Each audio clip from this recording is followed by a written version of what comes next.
There we go. Yes, we go. We are live.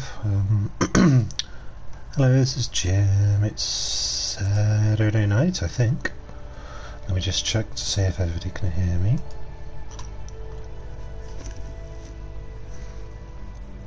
Just opening up the stream just to make sure. Been a while since I did this. Christmas Day I did a drunk stream.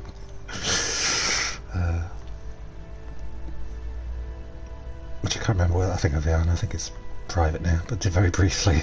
After ringing at my mum on Christmas morning, decided to stream, to drink heavily, and then I tried streaming and after half an hour I was like, yeah, I think I'm done here.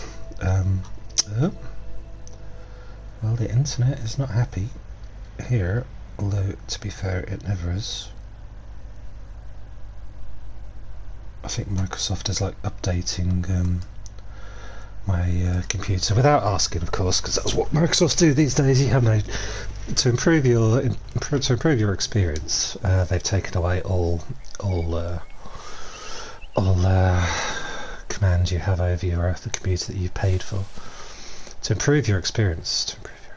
But anyway, yes, this is a discovery tour in Assassin's Creed Origins, which I only found out about yesterday. I just googled. I don't know, free roaming open world video games. Look how beautiful that is. Look at that. Isn't that amazing? Without combat. Because it's fun, obviously, combat. It's kind of, just get a bit fed up of the same old shit. Run a bit, fight a bunch of guys, run a bit, fight a bunch of guys, blah blah blah, fuckity blah.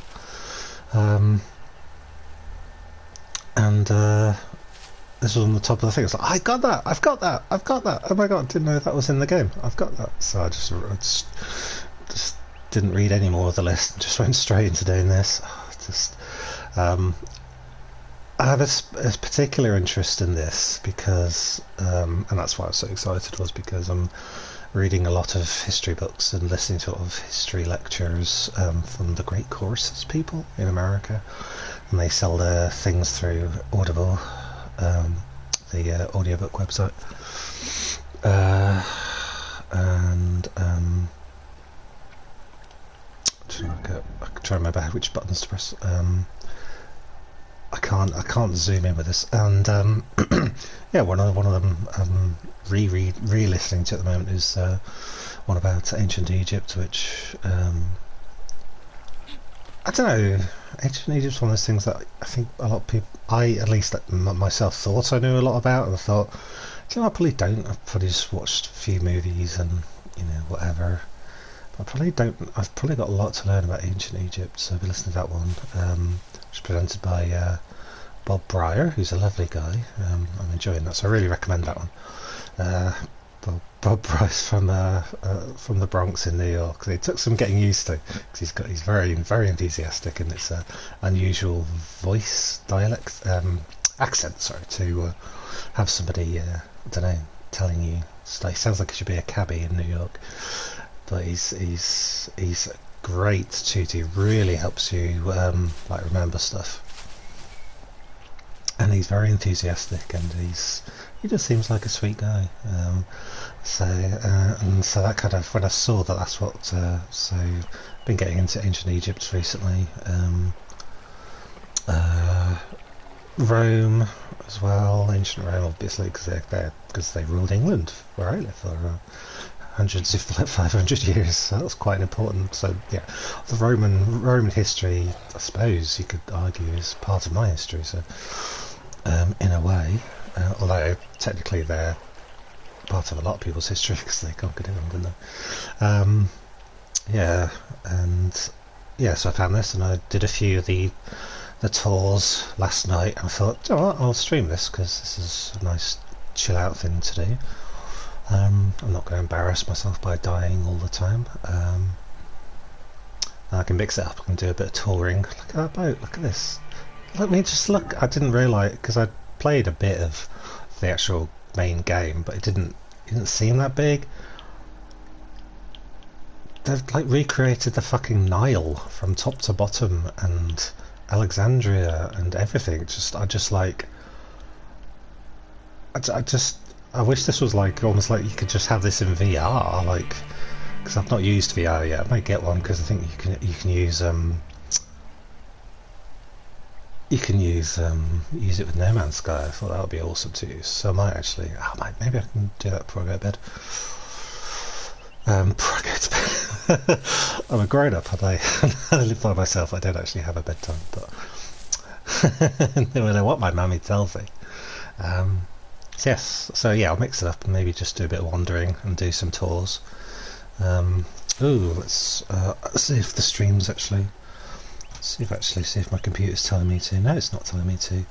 There's just been loads of like in the past 24 hours. There've been loads of changes on Microsoft 10 that I haven't asked for. I haven't pressed anything. I haven't done anything. It's one of Microsoft's despicable mandatory updates that are apparently meant to enhance my experience, but they just piss me off and slow my computer down when it's incoherent. If you're listening, Bill Gates, can you please fire the asshole who you hired to project manage Windows at the moment? Please, just whoever it is, they're doing it wrong.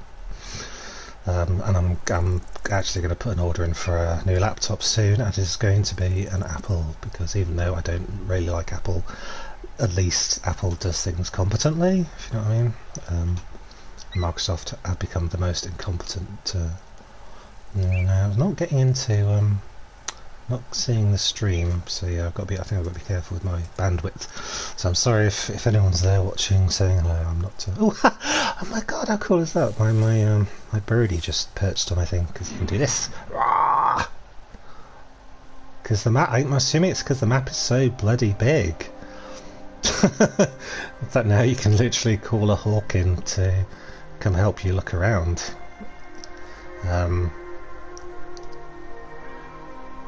So I don't know where I am or what's going on, but I'm really impressed with this and with this map. I suppose it's I have a particular interest. I don't know, like maybe people would say that the game's rubbish, but I've not gotten to all the game yet. But this is making so yeah. I've got to choose a tour to go on, because like I said, I did a few last night. I've got to stand up to read this because I am visually impaired and you can't zoom in when you're streaming, unfortunately. Unless they've changed that, but I doubt it. Major regions of Egypt, bringer of life, the river Nile. Okay, shall we do that? So I pressed on that. Go back. So basically, I hate these games where sometimes you have to hold on a button, sometimes you just need to press once. I'm not sure how. I think it's unnecessary, basically. But hey, it's fine. It's fine. It's all fine. Just had a curry, by the way. I just ordered out. I've been kind of a bit off my food lately. I had a supermarket delivery today, and I could not think of what to put on there in terms of meals. So I bought loads of like side snacks and cupboard stuff and side quest things from the supermarket, but not meals. So I thought, I'll figure out day to day what I fancy eating. So yeah, I've got enough takeaway for a day or a couple of days.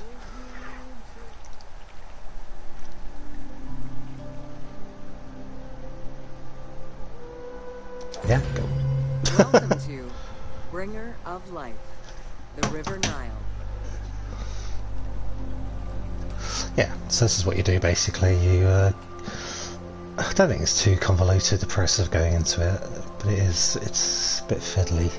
So you you go through all those menus and then you just follow this and you jump into a boat and you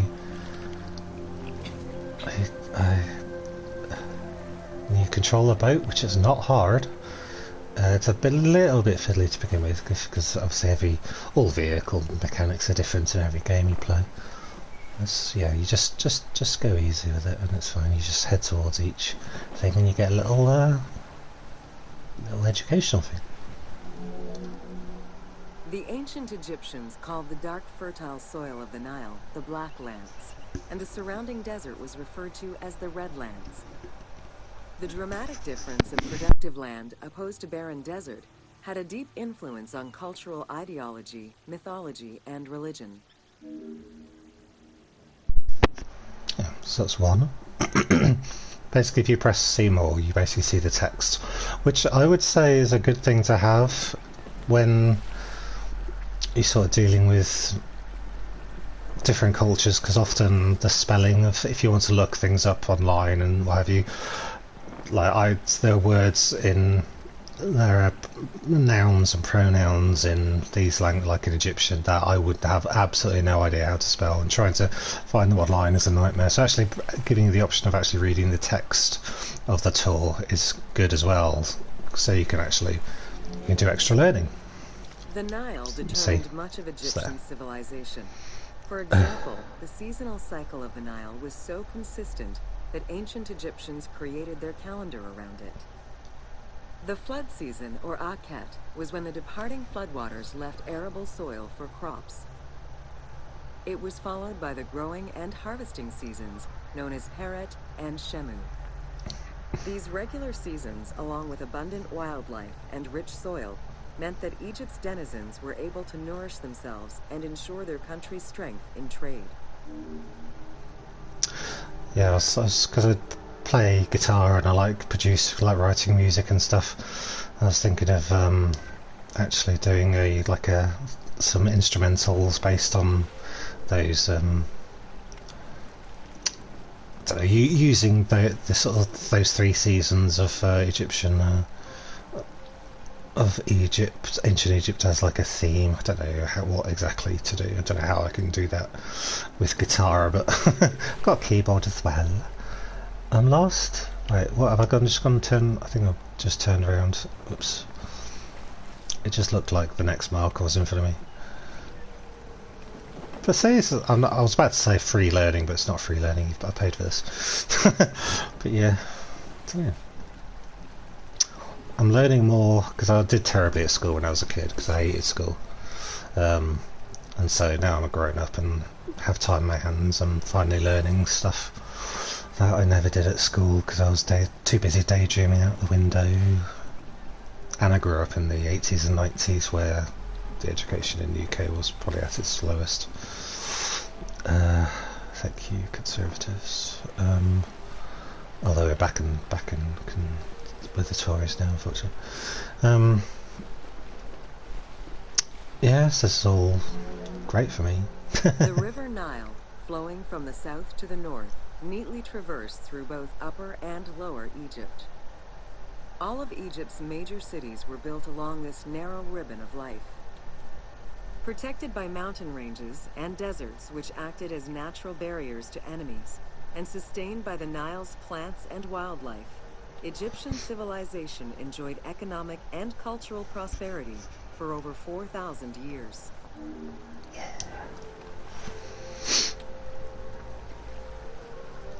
Yeah, I've been learning about China because I assume people like governments in the West are reluctant to tell you about what Eastern civilizations, because obviously they're very paranoid about communism and stuff. But I still want to learn about these places. I don't. I mean, what you generally do learn about ancient civilization is that humans are shitty to one another all the time for whatever reason they could possibly make up. But hey, I'm finding it's good escapism. Both ancient Egyptians and ancient Greeks referred to the Nile as the river in their respective languages. Stretching a distance of over 6,700 kilometers, the Nile is one of the longest rivers in the world. It flows south to north, spanning 11 countries. The River Nile originates in the region of the Great Subequatorial Lakes, including one of the largest in the world, Lake Victoria, near Tanzania. I was going to see if I could find the Abu Simbel, is it? Where the big where the Ramses the Second's big love letter to himself. I was going to say temple, but it's just look how awesome I am. I think they parodied that in Futurama where Bender builds the giant replica of himself. Remember me. And I'm wondering if I can find Abu Simbel in this. If I can, then I am going to absolutely die of excitement. Actually about 50 years ago or something, they had to actually literally cut this temple out of the cliff and raise it like hundreds of yards because they built the Aswan Dam and it was going to flood the valley a bit. I just think the effort and care put into that must have been extraordinary. What a fucking pain in the ass. But they did it. I don't know where you got to be careful. But yeah, people, obviously it's no combat, so you can push people over and stuff, and they don't. To get a bit angry, but they don't. They don't come and kill you like they do in the main quest. I think I should probably turn off the music actually, because it might help me when I'm talking to myself. I think I might have changed the colour scheme on my TV because it's a bit dark today. I was struggling yesterday, but sometimes, like from day to day, my eyesight seems to react differently to things, and today it's a bit dark, but I think it may be because it's dark in the game, not because I changed the colour settings. Hello again if you've tuned in live. Sorry, I do keep checking every now and again on my laptop to see if anybody's there. But be careful with my broadband. The river flows through African equatorial forests, swamps, volcanic lands, steppes, and deserts, splitting apart for a while and picking up various sediments from each region and carrying them all the way to Egypt. Its main artery, known as the White Nile, rejoins with the Blue Nile in Khartoum. This is where it weaves through rich deposits of silt and nutrients, carrying them along in its wake. There's nobody watching at the moment, so it's okay.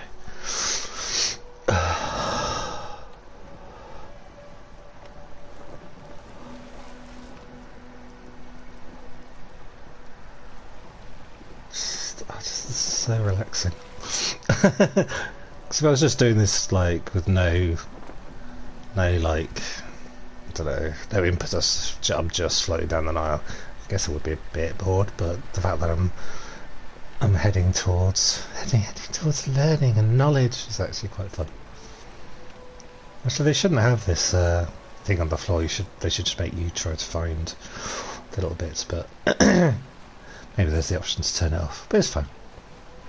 It does just sort of take you out of the world a little bit. There's literally a line on the floor to follow, but it's fine. I wonder if they have this with. Because I bought Odyssey at the same time actually. I wonder if they've got the Discovery Tour with Greece, ancient Greece. I mean, just look at this. Just look at this. Look what you can do nowadays. Especially because I've been off like travelling for the past like, I don't know, 15 years. I've really had no interest, but since I've been getting into like history books lately, I've been kind of getting that tingle of wanting to travel again. The Nile crosses 6 cataracts from the south to the north, creating natural obstacles between the various sections of the river. The cataracts are long zones of about 100 kilometers, where the bubbling and rapidly swirling waters advance tumultuously amid enormous heaps of rocks and benches of hard stone. Say 100 kilometers. I thought it was like just like a tiny little portion of the river. I didn't realise the cataracts went on for so long. Yeah, apparently they had to like literally get out of the boat and like had to guide the boat through the cataracts using like poles like you would do, I suppose, in like in canals where you so when you go through tunnels or under bridges in canal boats, you have to use poles or something. Look at this, look how beautiful this is. Sorry, I shouldn't go on about it. I might, sorry, I'm just gonna not pause it, but I'm just gonna grab my remote and change the colour setup.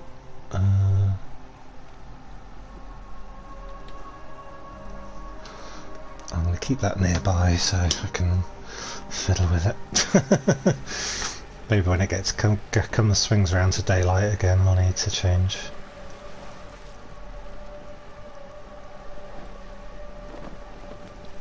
But yeah, I've just been guzzling up his history lectures. I'm currently working on I just read the one on the Etruscan Society. Also working on the Mayan, Aztec, kind of Mesoamerican civilizations, the Vikings. I'm reading a history book. It is after crossing Nubia and the first cataract that the river officially returns to Egypt in Aswan. There are still 1,000 kilometers before it reaches Cairo and the Delta, bringing life to those living on its shores before it eventually empties into the Mediterranean Sea. I thought Nubia was Ethiopia for some reason, but I think it's like, is it Syria or something like that? No, I think Syria's over the way. Not sure. So I've not learned that much. Yeah, so yeah, I'm also trying to read a book on ancient Japan. It's actually hard to find information, audiobooks on Audible, the Audible website for the history of Japan. There's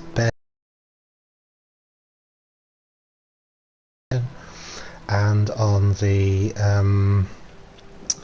oh gosh, what's the other one? Sumatran? No, I think there's, I don't know, something that sounds like Sumer civilization. They're difficult to find.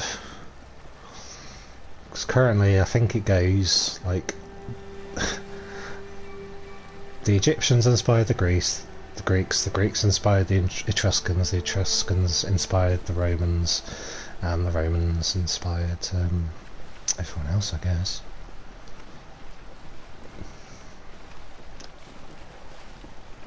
Go. I think this character is a Greek lady. I think you can pick what like just physical character you're going around. You can go around as Julius Caesar if you like, which is kind of a spoiler alert for the video game. It's like, oh my god, does it turn out that an Assassin's Creed character killed Julius Caesar? He was there. It wasn't Brutus who killed him. Ancient Egyptian irrigation and water use was centered around the Nile. However, they also had access to streams and rivers, as well as several large lakes. The Delta, situated at the north end of the Nile, also known as Lower Egypt, is a large irrigated area where the river splits into several tributaries. Yeah, that takes a while to get your head around. Yeah, okay, that's clever. It takes a while to realise that Upper Egypt is in the south and Lower Egypt is in the north. It's because the Nile runs runs south to north. So, like, obviously, because the ground is higher down south, so it's considered upper because of the height of the land, not where it is in terms of pole positions. Pole position. Anybody who grew up in the 80s will know what that theme tune is from. Pole position. Let's see if it's on DVD actually. I'm not a professional streamer, FYI. I'm just a guy, so don't expect much professionality, if that's a word. It is now with this. I'm just fucking about. I suppose a lot of people do, don't they, these days? Just like everybody's got a YouTube channel and streams, and everybody's got a podcast. So apparently, I heard somewhere that more people make podcasts than people actually listen to them, which doesn't sound true, but whatever. It's very dark. I have nyctalopia, aka night blindness, and this is not easy for me, this bit. Usually, at this point, I would give up and wait till daylight, or fast, or like in Fallout, or just go to sleep till the morning. And actually, the bright line is not helping because it's kind of I'm having to like readjust my eyesight constantly. But no, it is actually helping because it means I can see where the fuck I'm going. I've got a guide. The delta had several major brackish coastal lakes, bodies of water separated from the sea by thin strips of land.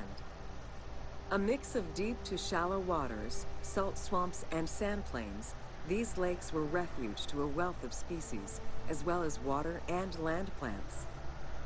The occasional bandit could also be found sheltering within the denser reefs, waiting for the unwary traveler. The occasional bandit is like, I think we've only had like police forces in the past like 100 years, so I think that's why like things like highwaymen and stuff are in our culture, because there was just nobody, absolutely nobody to police the police highways and things. I don't know why it took, what, humans have been around for 1 million years or so, it took 1 million years to figure out, oh, maybe we should pay somebody to actually like look after people, protect people. It took that long. Oh well. Yeah, I turned it, even though the music is lovely, sorry whoever composed the music, I'm just doing it so I can A, hear myself think when I'm talking. I think if you want to, I'm very confused by this, you have to press X to change the volume. Oh wait, hang on. Oh, I see. So if you want to go that way, you need to be on that side. Wow. See, how long did that take me? Nearly a million years. Seems a bit fiddly. Why can't I just use the D-pad? But the reason why it is just to whatever. Tell you what, until it's daylight again, I think I should just do another tour. I think I was gonna have a bit of a fuck about session, but sorry, I'm a bit of a potty mouth as well. I stopped for about 10 years when I was working. No, I don't. So no, me language is. I think they call it strong language nowadays, don't they? Because there's technically no bad language as long as you're communicating. The deserts of Egypt. Oh, we don't need to click on it. We just need to highlight it. Got there in the end.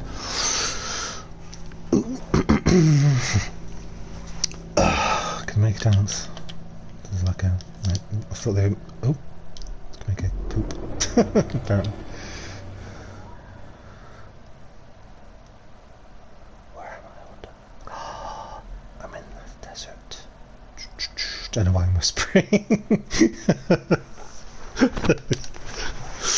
It's so quiet. I don't want them to see us, hear us out there. See where we are.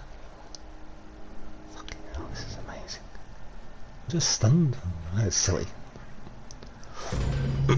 Welcome to Deserts of Egypt. Oh, thank you. This just seems to be an American thing, talking like a robot when you're doing reading like something educational. Welcome to Deserts of Egypt. I hear that a lot, and it just seems to be an American thing. So don't worry, American. You don't need to actually sound like a book. You can chill out a bit. Oh my God, is this the This is the Valley of Kings. Oh, that would be so cool.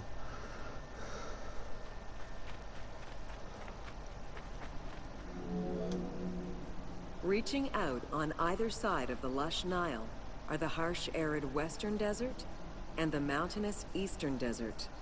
They cover nearly 94% of Egypt. Oh, wow. Each of these parent deserts have their own microclimate and contain several smaller deserts with a distinctive fauna and flora.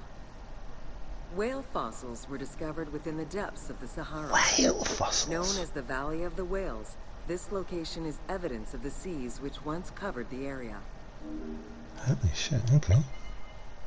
See, one thing that Bob Breyer tells you in his history of ancient Egypt is that like even though like Egypt is full of deserts, the Egyptians didn't like the desert. They hugged the Nile. Their entire civilization was up and down the Nile. They didn't actually like going into the desert. So actually, to find out that Egypt is over 90% desert is quite shocking. You press L2 and you can do first person, and you can walk around like that as well. It's not just like a photo mode thingy. So I think that's pretty spanking. Be cool if you can like set it for that all the time. Like, well, maybe if you like, I don't know, double tapped or something, it'd do it permanently. But it doesn't. The White Desert in the northeast of the Sahara owes its name to its white limestone soil, contrasting with the yellow sand.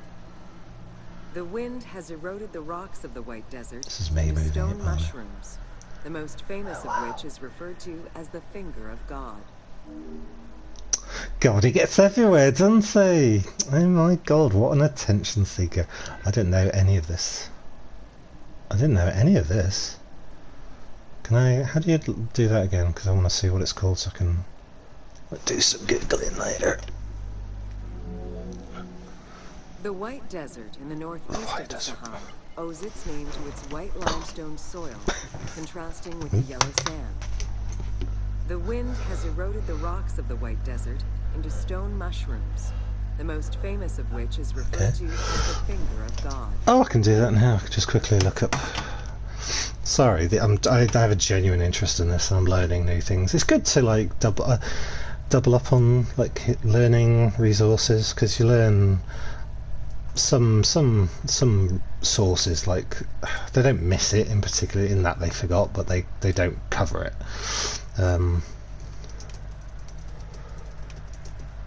So I've got a few, like, so I think I'm learning that it's not a bad thing to like get multiple books or what have you, based on the same subject, because you'll pick up certain different. Oh wow, yeah, okay. Yeah, I've just found. Oh my God, I've literally never seen this in my life. I'm probably well I'm in my 40s, and I've never seen these stone mushrooms in my life. I didn't know that was a thing. God, see, I'm learning. I love learning. I'm loving. I think if I could do it all again, I'd do history as a thing. But I don't know. When I was a teenager, I was well into movies, and I wanted to do that, which I could literally go back in time and slap myself for pursuing. I should have gone into like literature or history, because they're not what I'm most passionate about per se, but they're like the more realistic thing I could have done with my life. Oh dear. Oh well, I'm a dreamer.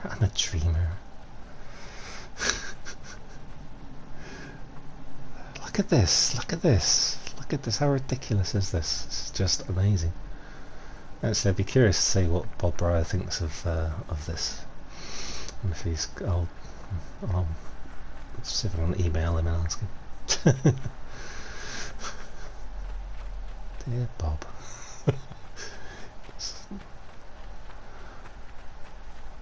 I am a crazy person. The Great Sand Sea is a large unbroken desert that reaches out through western Egypt and eastern Libya. It is home to a unique geological formation known as Libyan silica glass. The pale yellowish-green material ranges from pebble-sized fragments to glass rocks the size of rough boulders. I think I did know about this, because I think actually I sort of wanted to find out whether like glass was naturally forming, and then I read about this years ago, like there were actually like lakes of glass in the desert, naturally forming glass. I'm not showing off by saying, I'm just saying this. It's sometimes there are things sometimes that I have done. I do know. Oh, was that the end? I think that was the end of it, baby. I think that's it.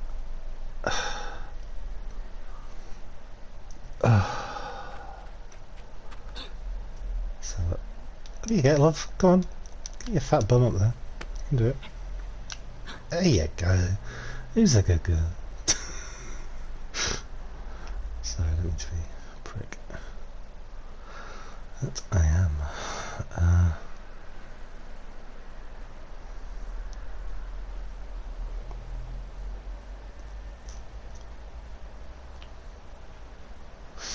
So I'm just having a look about and just enjoying just having a look.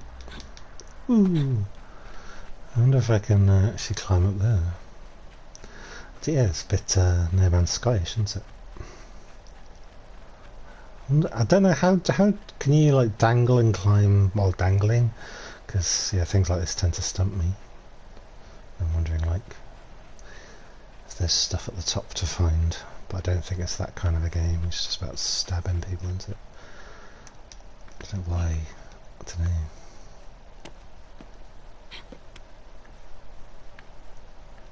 Maybe that's probably why they've done this, because they thought we've done this beautiful, beautiful game that's just unlike probably anything a lot of people have ever seen, and it's about going around shooting and stabbing people. Maybe we should do something more. So I think yeah, maybe that's why the whole tour thing is here. Do you know what? I ain't got a problem with that. Like I said, I'm getting a bit sick of the same old game style now. Sorry love, you're gonna have to come down. Then you come. Try to hurt your bum on the way down. There you go. Ball butters. Right, I'm in a desert, not a good place to be, so let's go find something to do. I'm going to take my bike off because I want to have some something to eat. I don't want to just down the bike at you. I'll be back in a few minutes.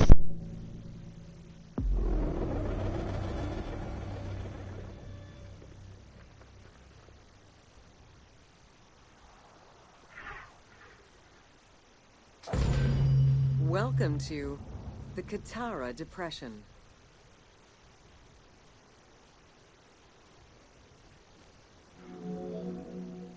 The Katara Depression is located in the northwest part of Egypt. Reaching 18,000 square kilometers, the basin is 133 meters below sea level and covered with salt. It is the second lowest point in Africa, after the Afar Depression.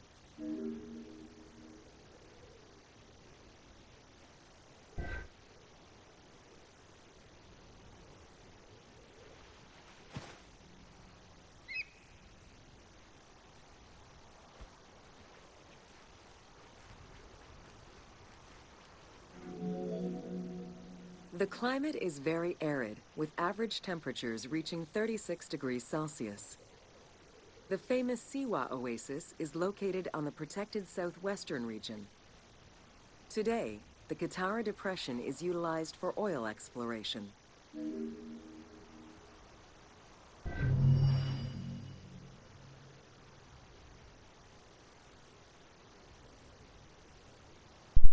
That was a very, very polite way of saying I'm digging it up and taking the oil out of it. Oil exploration.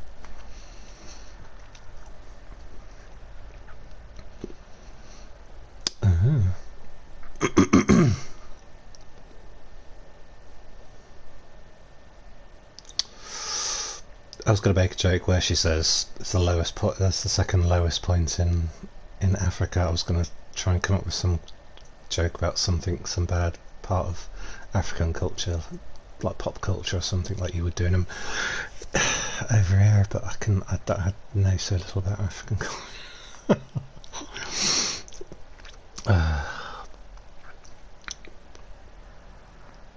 I know nothing about African culture. Sorry. Just to be more specific, as I said, nearly nothing, almost nothing. I will expand that to say I know nothing about African culture. Sorry, Africa. I'm coming to the rest of Africa. I suppose this is technically Africa, isn't it? No, it's not. Is it? It's on the African continent, but it's not. I don't know. I don't know. Leave me alone. I've had lots of curry. Right, that was a short one. Okay. Fine as on today. I can't read what these are by the way, so I'm just literally just pressing on them now. Like I said, I usually zoom in using the home button and square, but I can't do that while I'm streaming.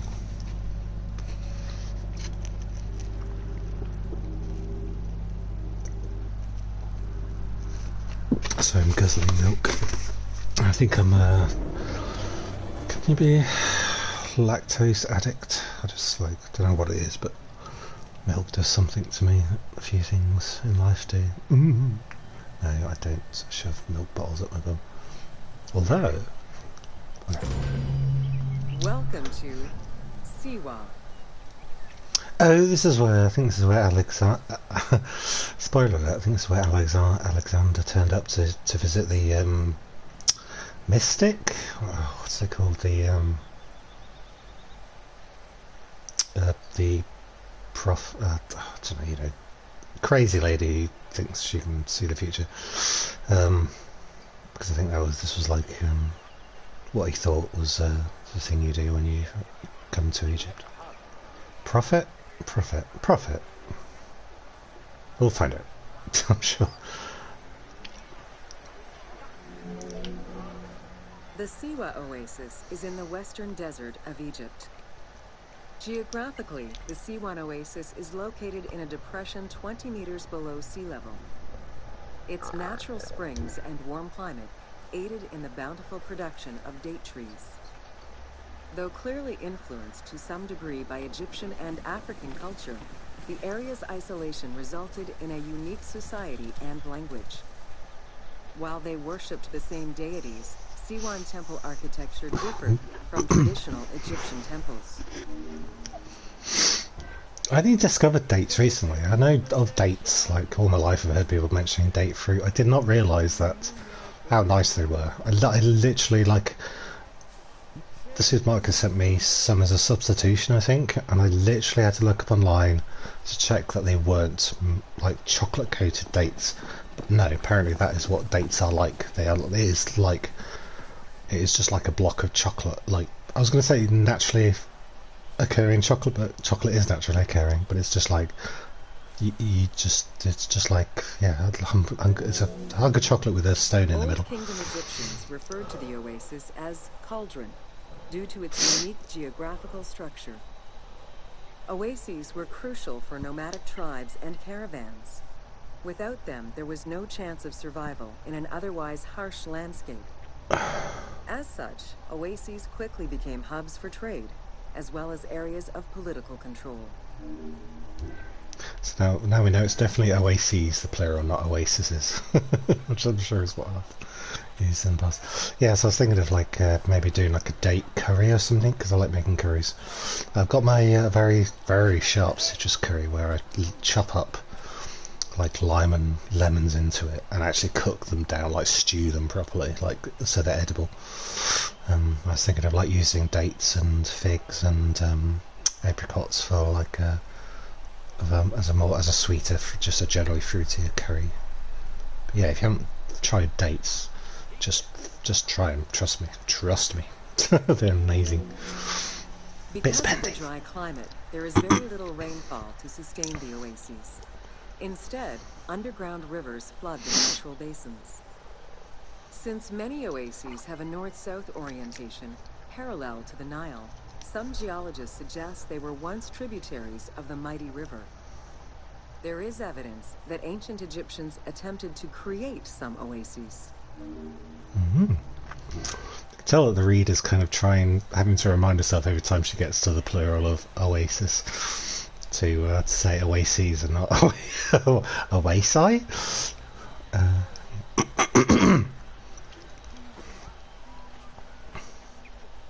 The nice thing is this isn't like you're not locked into this. You can walk off, and like once this part of the tour's over, you can just do what you like. It doesn't like you're not yanked straight back out of the thing.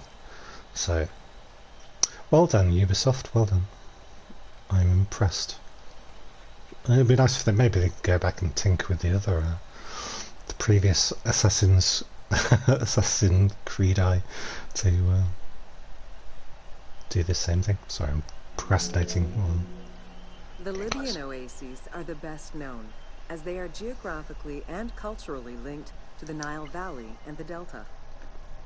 These western oases have a distinct geology from the other regions of Egypt. The most famous and important oases are Karga, Dakhla, Farafra, Baharia, and Siwa. Well, wasn't that the chant you do to awaken the Book of the Dead, or to unlock the UFO in the Flying Saucer in The Day the World Stood Still? That was Klatavratunuktu, wasn't it? Silly me. So I'm going slow because I'm just enjoying all the scenery, basically. sound a bit corny. Oh, tell you what, since it is bright daylight now in the game, I'm going to change the thingy setting again. I think it was a game. This is currently on cinema, seems to be the brightest. Oh, it's just the next one on. Okay, seems to seems to darken it a bit. The game setting, darken it and make the colours pop, which is good when you're in a friggin' desert. So this is why I like going in first person, because she's like, my character's just like blocking their view. So maybe you can hear me, and I'm not just talking to nobody. I'll keep checking the stream, and hopefully it'll load. The Spring of the Sun is one of many thermal sources in Siwa, with the particularity that Cleopatra would have bathed in this one. Oh, fuck! The presence of the source beneath was attested already by Herodotus during the 5th century BCE, when the oasis was called Amuneion by the Greeks of Cyrene. I've got nuts to snack on, and I literally said to myself, James, don't put the bowl of nuts on the computer, because you will forget when you flip the lid up excitedly to check something, and your nuts will go flying. My nuts have just gone flying. Oh my god, my nuts are everywhere. Oh. Well, they were in my 20s, and it was, didn't it? Shit. There you go. Whatever. Just, you go there and stop going places. What did she call it? So I missed half of that because I was to deal with me nuts. The Spring of the Sun is one of many thermal sources in Siwa, with the particularity that Cleopatra would have bathed in this one, giving it its name. The presence of the source beneath was attested already by Herodotus during the 5th century BCE, when the oasis was called Amuneion by the Greeks of Cyrene. Spring of the Sun.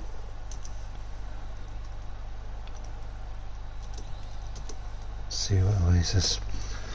Struggling to find this one. Just going to the Sea Oasis. I don't think there's a special thing for this. Spring of the Sun. Spring of the Sun sounds like a song.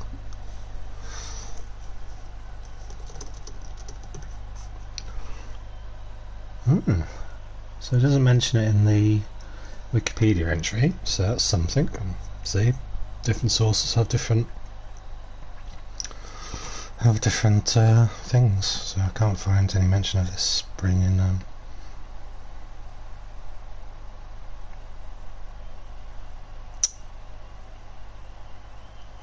see what homosexual tradition.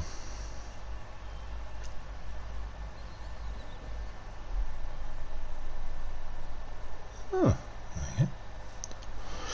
Some positive LGBT history and see what. Well, I don't know if they'd accept it now because it's not. I don't think the Covenant government is accepting of LGBT folk.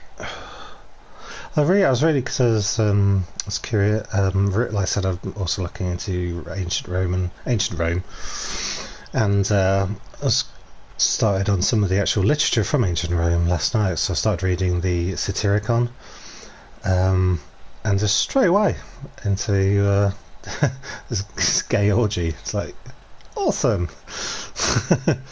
Then the Christians came along and ruined everything. But yeah. Oracles predicted the future, delivered omens that could be more or less obscure, and offered divine guidance.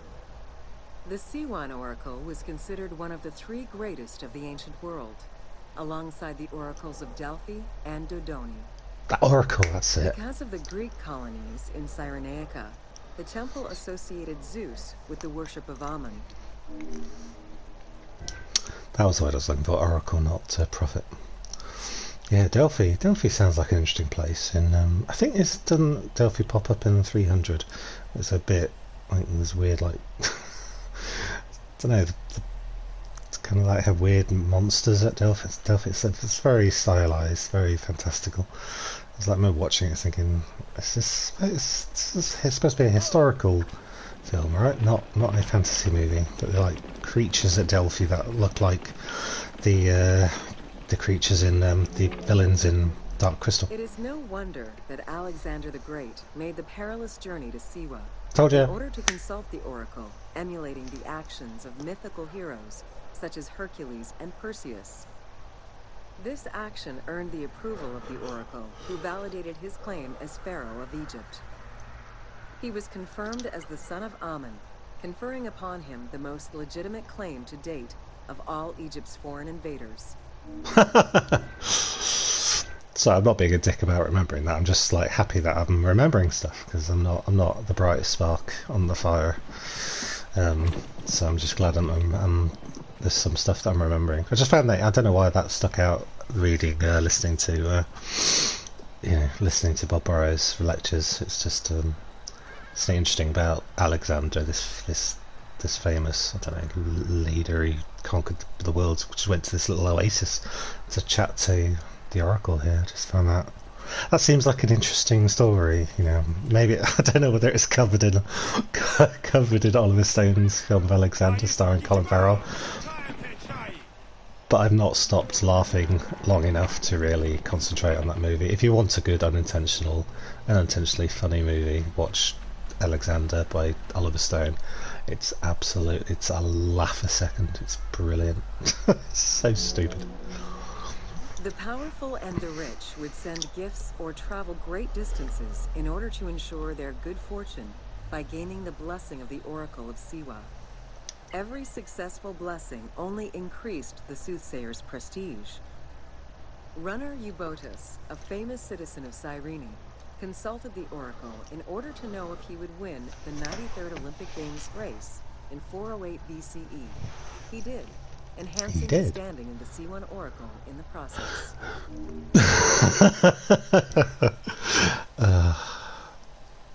So I didn't mean to pick on Christians, but any Abrahamic religion seems to dislike people, doesn't seem to like men bumming other men for some reason, but the polytheistic religions seem cool about it. Sorry, you brought that one on yourselves. The Temple of the Oracle of Amun was built in the 6th century BCE by Pharaoh Amasis. In the game, its entrance is guarded by ram-headed sphinxes, the animal representing Amun. They were inspired by similar statuary located at the British Museum. Another option would have a Greek-influenced representation of Zeus Amun, a human-headed sphinx with horns. This representation of Zeus Amun was very popular in Siwa. So I was thinking, oh, that one's finished. Yeah, I was thinking, there's something that I always thought the Sphinx was Sphinxes were missing, and now she just named it. She just hit it on the head. It's horns. They should have awesome giant horns coming at them. How cool would that be? See, it's dark now, so I can't see where the fuck I'm going, but I'm going to have a jump around anyway.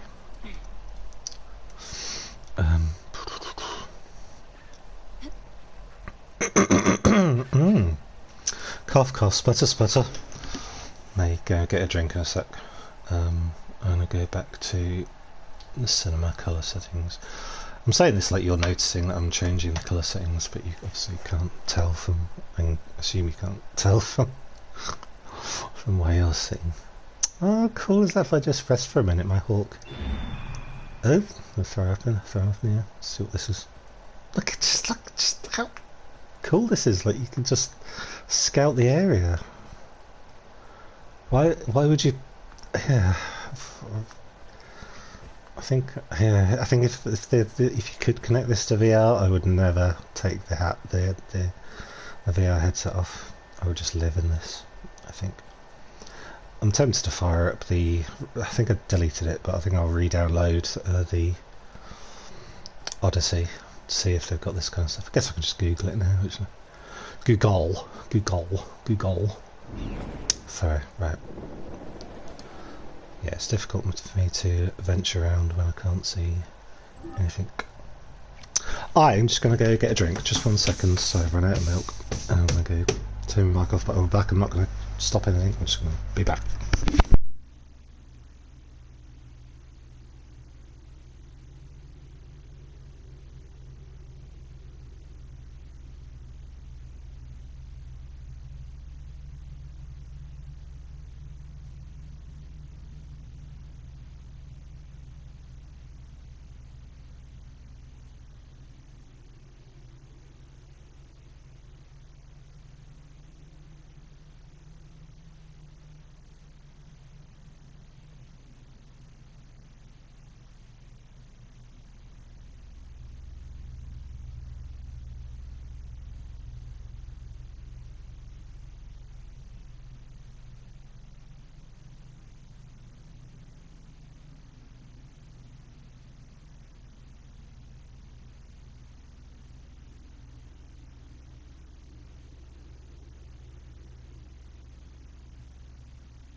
So, I'm back. I'm just going to pop me... I really shouldn't open up a can of drink on over a laptop, but I am. Oh, shall I just, while we're doing that, stretch. Maybe a tiny bit out of shape these days. Let's see if, double check my thing, the stream, see if anyone's saying hello.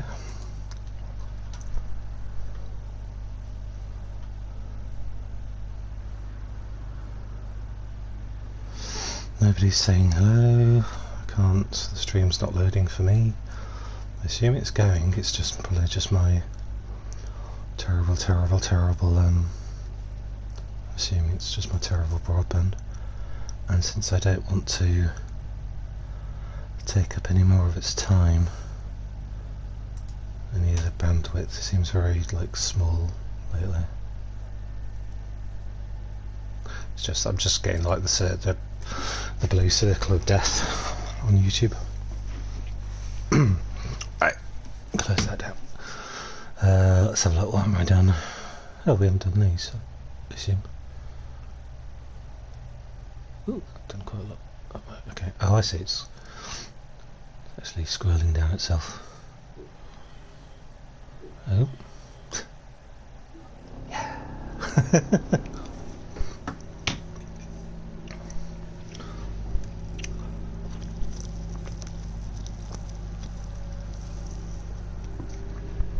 Sorry, I'm having a sip of me branded sugar-free caffeinated cola drink.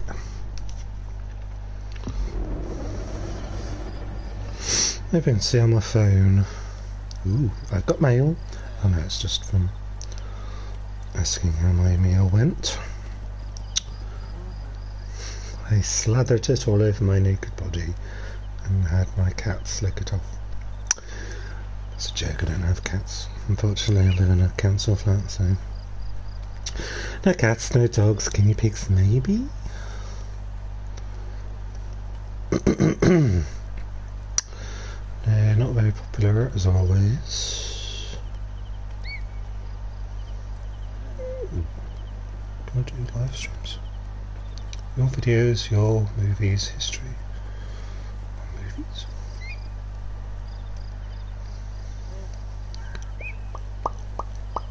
Sorry, I was just looking at my phone. I should be presenting. Sorry lovers. I was just doing stream administration, which I don't have moderators. Obvs. Oh, let's go. Welcome to the Fayoum. The what? The what? Oh, this changed the daytime. Daytime? The time of day.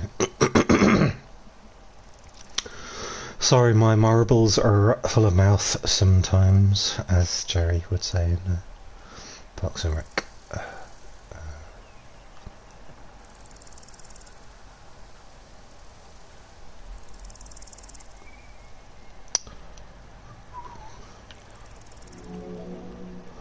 The Fayoum Oasis is an enormous basin in the western desert that formed from the Nile's overflow.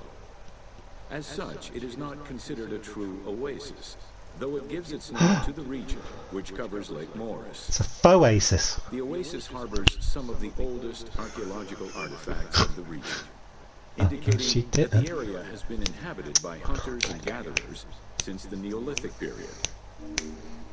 There it is. Ow. I'm not very good at clicking my fingers. I think I've only recently just figured out how to do it, but it still hurts. I think to play guitar, you think because I can play guitar my fingers will be a bit more, I don't know, robust these days, but it still hurts. Oh, that's what I just do. I just hurt myself. How did I hurt myself? It was there, wasn't it? Is there like a hole? Right, dude. How's it hanging, mother? What, dude? The Fayoum Oasis drains into Lake Moeris, which was a large freshwater lake, but at some time became a saltwater lake. In the 12th dynasty, ancient Egyptians redirected the water flow with a dam and dug a supply canal, using the lake as their reservoir. Irrigation enabled them to continue growing crops of figs, grapes, and olives year-round. Olives year-round. It's just the way he punctuated that, where he put the emphasis at the end of that sentence was quite funny. I think it's not something I've ever thought of or ever been bothered about, because I'm not like racist. And he doesn't raise it in a racist fashion, but Bob Brower like asks the question that apparently people do ask, which is, were Egyptians black like the rest of Africa was/is? Because I think they depict themselves, ancient Egyptians depicted themselves as a reddish colour, and I guess in my head, maybe because of popular cultural depictions, I've always thought of like Egyptians as being sort of like having a Middle Eastern tint to their general Middle Eastern tint to their skin colour. But I think this game is definitely going for you know, a darker black colour, or brown colour, darker brown colour. But again, it's not something I've ever thought about.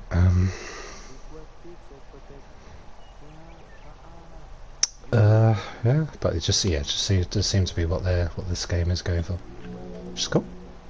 Reed boats, feluccas, triremes, and kerkeros were the most commonly found craft within the landlocked waters of Egypt. They were used for various purposes, ranging from daily fishing, trade, warfare, and travel, to the ferrying of massive stone blocks used to build the great monuments of Egypt. Well, there you go.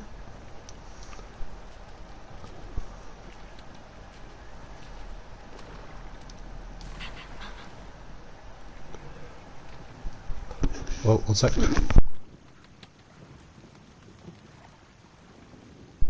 Sorry, the cola bubbles have gone to me.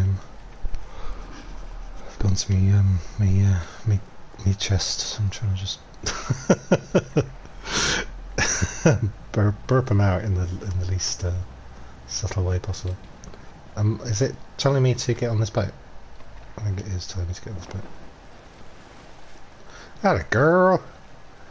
Girl got skills. Oh yeah.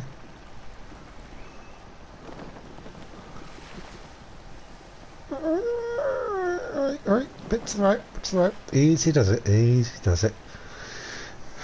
we go,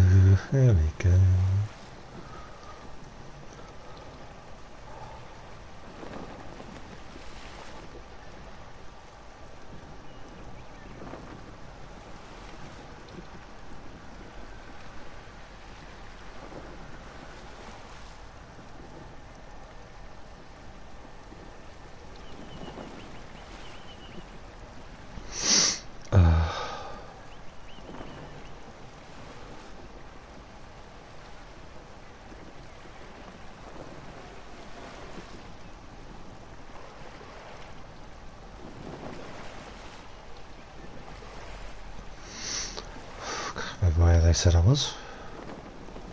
That's else. Quite a way to the next marker. That's okay, because I'm enjoying myself. Unfortunately, you can't go into first person while you're on a boat, which I don't get, but oh well.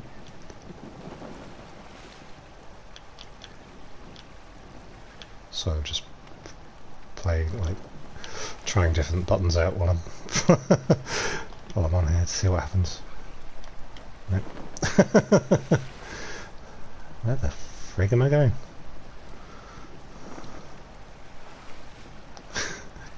Gonna sail past my block of flats in a minute. Pretty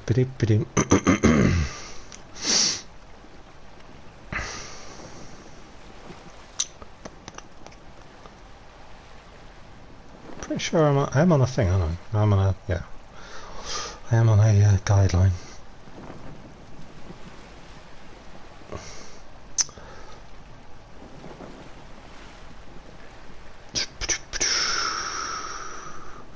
So yeah, but I think it's like the third time I've gone through the Egyptian lectures with Bob Brower, but I think tonight I'm trying what I'm fancy we're doing in bed. I have to listen to something or watch something in bed. I can't just go to bed. I just hate lying in the dark silence. I just can't cope with it. It's something I've never been able to deal with.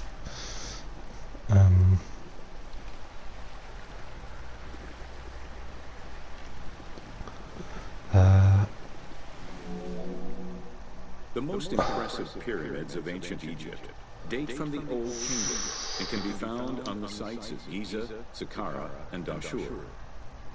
However, one particularly famous pyramid of the time is located elsewhere. During the Middle Kingdom, some pharaohs chose the Fayum as their final resting place. One such ruler was Amenemhat III. His pyramid left a mark on the imagination of antique chroniclers. They refer to it as the Labyrinth, mostly due to the vast mortuary temple complex at the foot of the pyramid. Herodotus mentioned that he had visited 12 courts and over 3,000 of its chambers. But he was also well known for being prone to hyperbole.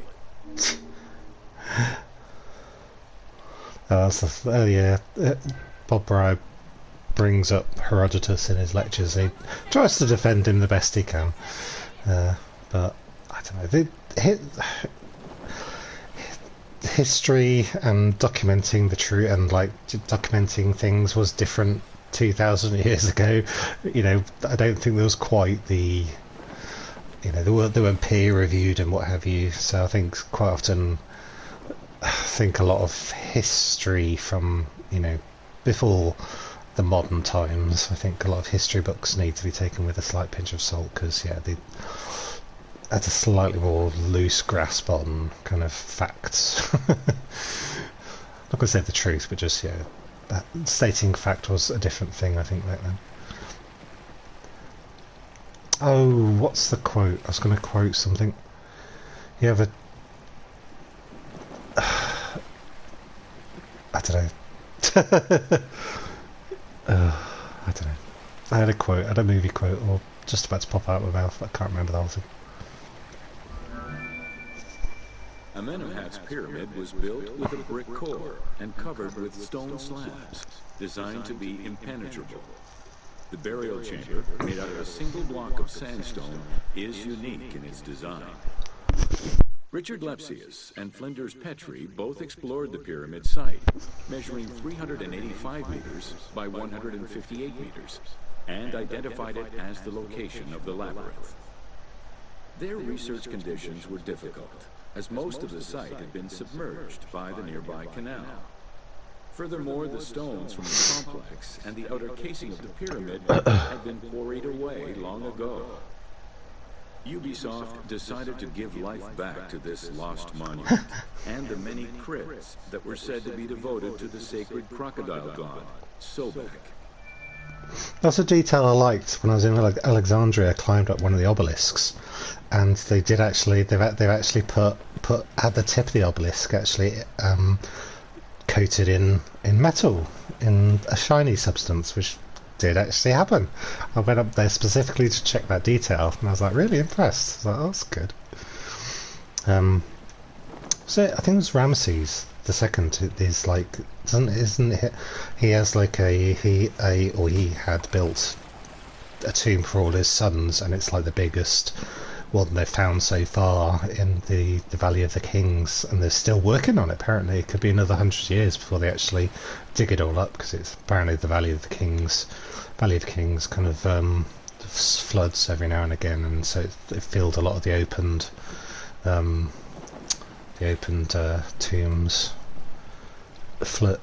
A lot of the opened tombs have been flooded, which a lot of the, I didn't realise that a lot of the actual looting did happen in ancient Egypt. It wasn't modern times.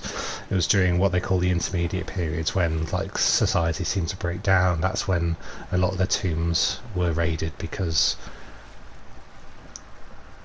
I don't know if you noticed, but they built these gigantic pyramids over them, saying here's where loads of gold and jewels and riches are stored, which isn't the cleverest thing to do, but hey, and that's why I think they did the Valley of Kings, to make it a bit less obvious to burglars, but they still found them though. So.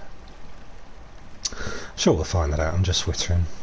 like I said, I'm getting excited when I actually remember bits of information that I learned, because I think I think I do have an undiagnosed learning disability, which I'm not saying it's genuinely think that. I think my information tends to bottleneck in my brain, and I need to like take things very slow at my own pace. I can't, I don't seem to be able to learn at the same pace as other people. I need to be left by myself to do it, not like in classrooms and things. Founded during the 5th dynasty, the site was popular during the 12th dynasty under the name of Shedet. During the Ptolemaic era, the metropolis was named Crocodilopolis by the Greeks, in honor of the crocodile god Sobek. During the Greco-Roman era, the Cleruks, soldiers of the Ptolemies, settled there after their military service and expanded the irrigation systems. Irrigation and water distribution tripled the arable land and turned the city into a lush and rich area. 27,000 inhabitants lived in its precinct at its height. The city's location was strategic in controlling the many small waterways connecting to the main canal, and thus the Nile. Yeah, that's why I'm listening to a lot of these history books and lectures over and over again, because it does take me a long time to pick things up as well. Like, I need to repeat listening to them. I need to really, like, I suppose you'd call it revising, but I'm not revising for anything. I'm not taking a course or anything. I'm just doing it for fun. But yeah, things like I think I'm also listening to Mary Beard's book on Pompeii for about literally like the 10th time, because not only do I enjoy it, and I'm getting pleasure from listening to it again and again, but it does take me for a while to remember stuff, especially when, as I said earlier, when you've got different, languages, it's difficult to pick up to remember certain things. So apparently, like, Mandarin is like the Chinese pronouns and things are particularly difficult for Westerners to remember and pick up on, because the way of constructing words and names is so different. So if you do struggle with like funny foreign words, don't feel bad. I think it is just like, because I think your brain, literally as you're growing up, your brain like forms around your first language. So I think you do. I think it's just also, I think it's actually a biological thing that people struggle to pick up on languages that they didn't grow up on, if you know what I mean.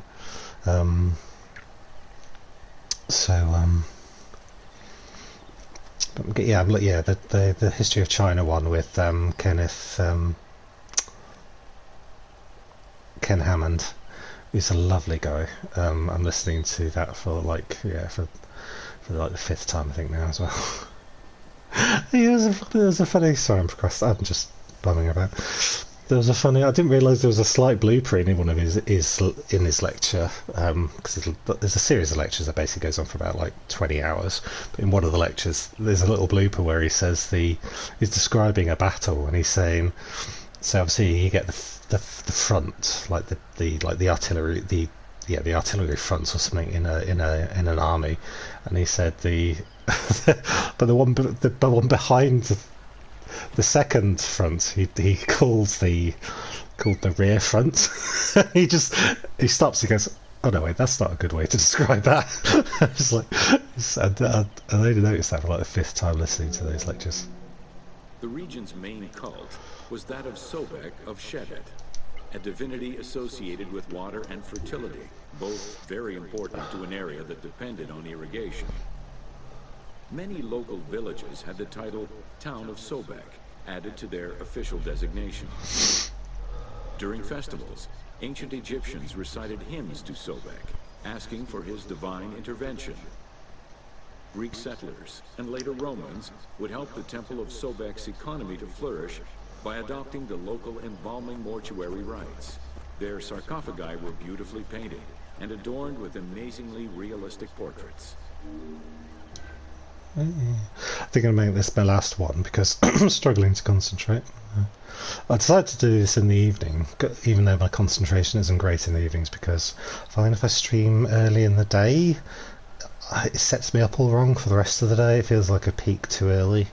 I'm just like at a loss of what to do. I don't know how to. I need to figure out a way to wind down better if I stream in the morning. Maybe just wait till I have that and then have my bath after a stream. That might be a good way of doing it, actually. I might try that tomorrow.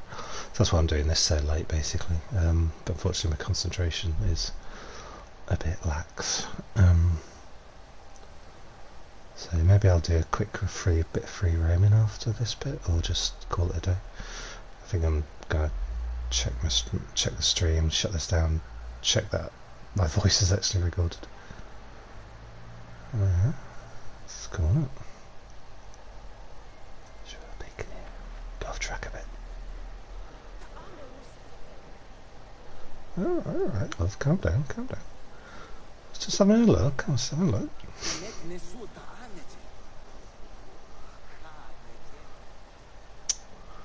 Is he saying nice things about me?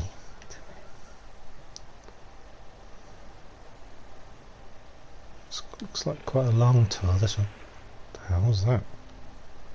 I think you do get crocodiles and hippos around. Very similar to the cult of the Apis bull in Memphis, a living crocodile was worshipped within the precinct of Crocodilopolis' main temple. Crocodilopolis! Known as Sobek to the Egyptians and Sukkos to the Greeks. It was reported by Strabo that priests fed it with meat, wine, and honeyed milk.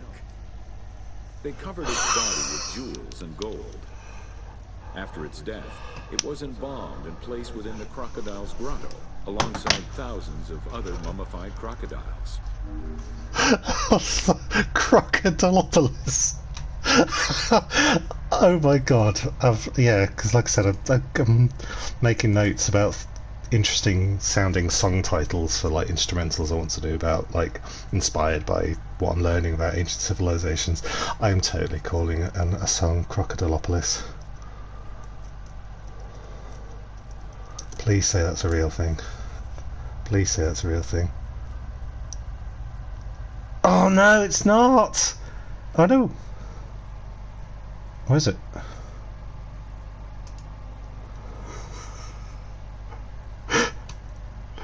Fayum. No, it's not spelled with a K by the looks of it. I think it is genuine spelled with a C. No? No? Yes? Checking Wikipedia. Okay, I'm opening up my little Word document to make a note of this. There is a place in the world called Crocodilopolis. I am 42 years old. How has it taken 42 years to find this out? It's like, should have been first day of school. Hello kids.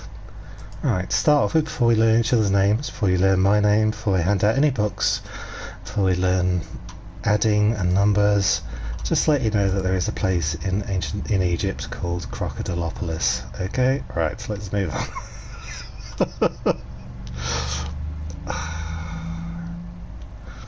That's just, I think that's just made my life just a little bit better.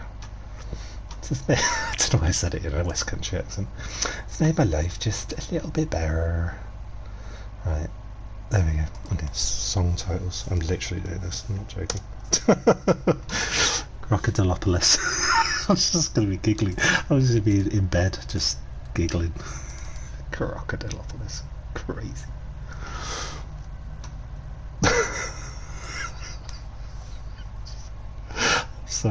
I'm sorry.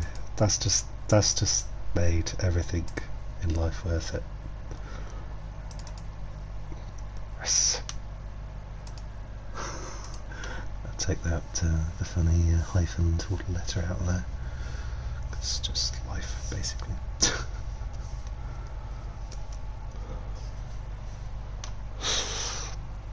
Oh God. Isn't learning brilliant?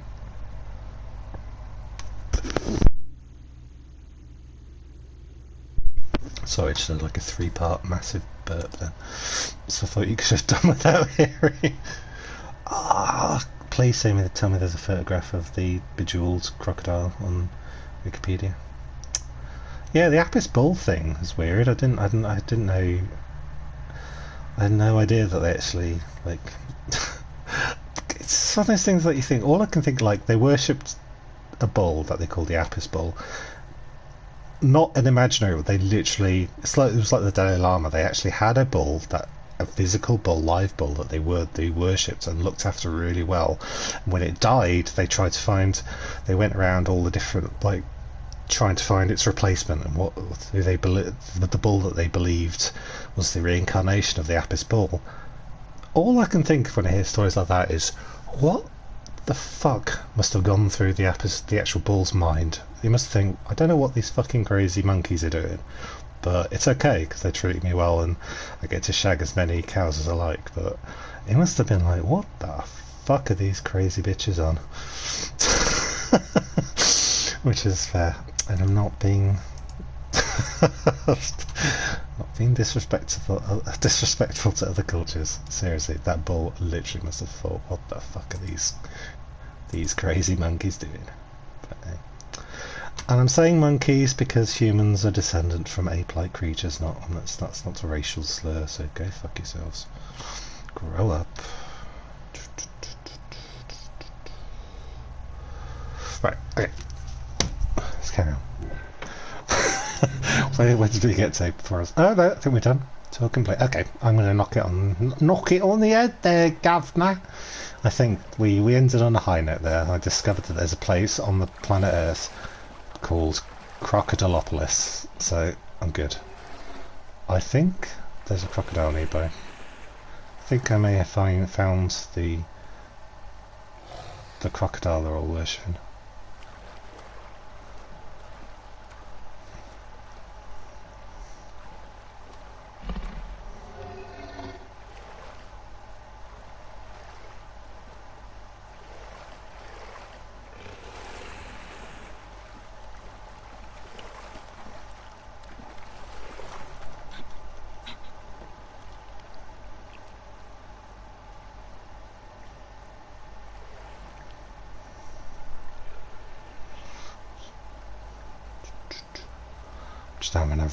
Just having a roam.